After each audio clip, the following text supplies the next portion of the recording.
beranjak dari apa yang diatur dalam pasal amandemen pasal 18 B ayat 2. Nah, bagi saya kalau kita berpatokan pada pasal itu juga ada masalah. Kenapa? Nah, untuk menggerakkan itu saya kira itu juga butuh keberanian. Nah, ini Baik. saya kira yang selama ini sedang dilakukan. Ini pada satu sisi aturan menyangkut dengan khusus tanah hak Iya. adat atau hak ranau kan belum ada regulasinya. Pada sisi lain progresivitas Iya. Kementerian ATR juga langsung bergerak untuk melakukan identifikasi. Nah, bagaimana respon Pak Sulaiman? Saya kira kalau kita merujuk pada tahapan-tahapan perkembangan pengaturan tanah dan aksi untuk mengatur tanah, saya kira itu nampak ya di paling tidak di 10 tahun terakhir saya kira. Jadi kita sudah terlalu lama kalau kita merujuk pada ini khusus yang tanah adat terutama. Yang tanah lain saya kira berjalan. Cuman tanah adat saya kira lebih lambat dari yang lain. Bisa jadi mungkin nanti tanah wakaf juga hampir-hampir sama. Tapi domain tanah adat saya kira lebih lambat. Nah, saya kira di 5 tahun terakhir ini yang nampak saya kira di agraria itu menurut saya ya tampak lebih progresif. Ada terobosan-terobosan. Saya tidak tahu persis misalnya di dalam itu progresif ini bisa jadi mungkin karena juga tekanan atas untuk target yang tadi. Tapi target misalnya tanpa aksi yang nyata itu juga satu hal.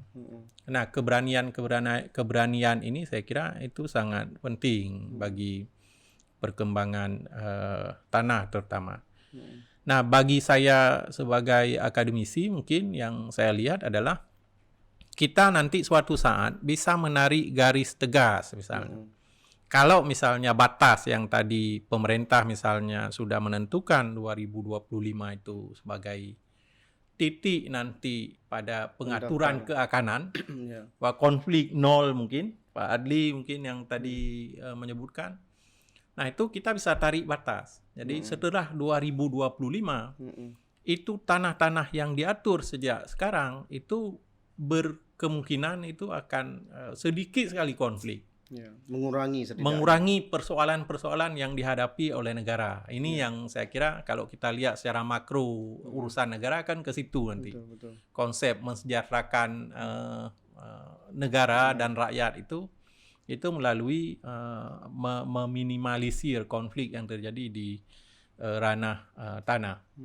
Nah, soal bagaimana tanah ke belakang itu juga ada skema kan selama ini, skema penyelesaian sengketa. Nah, saya kembali ke persoalan tanah adat yang tadi. Jadi, kenapa itu penting? Karena keberanian ini penting di tengah saya kira kita kan di kampus itu bercerita tentang kalau kita merujuk pada keberadaan masyarakat hukum adat terutama dengan beranjak dari apa yang diatur dalam pasal amandemen pasal 18 B ayat 2. Nah, bagi saya kalau kita berpatokan pada pasal itu juga ada masalah. Kenapa ada masalah? Itu kan ada 4 syarat dia yang ditentukan. Nah, 4 syarat ini itu bukan sesuatu yang mudah dia untuk dipenuhi. Apalagi misalnya kalau kita lihat misalnya salah satu domain politik tadi misalnya di legislatif saja itu sudah lebih 8 tahun undang-undang masyarakat hukum adat itu saja nggak selesai-selesai. Nah, ini kan berarti juga ada problem-problem substantif negara yang kita mungkin ya kalau kita di kampus mungkin nggak kita pahami persoalan apa nih yang ada sehingga undang-undang itu misalnya nggak selesai. Nah, di sisi lain kalau kita lihat beberapa undang-undang sektoral itu justru ada beberapa pasal yang mengatur tentang masyarakat hukum adat di dalamnya.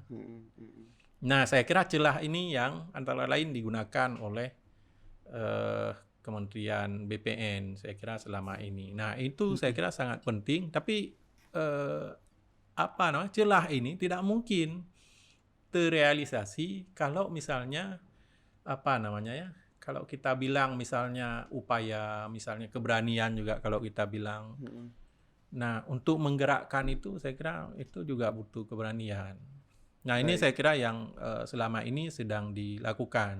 Kemarin ini kan program awal yang diberikan. Tapi sebenarnya kalau kita baca aturan main, sebenarnya ini banyak hal yang seharusnya dilakukan oleh pemerintah daerah, pemerintah di Aceh untuk hal-hal yang begini. Alhamdulillah saya kira BPN kementerian itu mengambil beberapa hal untuk mempercepat. Nah, ini saya kira kita apresiasi, walaupun nanti tetap dalam terutama ya dalam diskursus kita misalnya yang mentok. Nah, itu juga satu hal yang saya kira harus diperbaiki terus-menerus. Nah, dari 10 lokasi kemarin itu kita dapat beberapa titik. Tapi untuk beberapa titik itu nanti tetap, tapi dari segi berapa jumlahnya saya kira nanti akan setelah mungkin diekspos. Kita bukan mengambil tanah misalnya yang sudah berkonflik misalnya. Nah, untuk tahap awal yang kita cari adalah tanah-tanah yang dari segi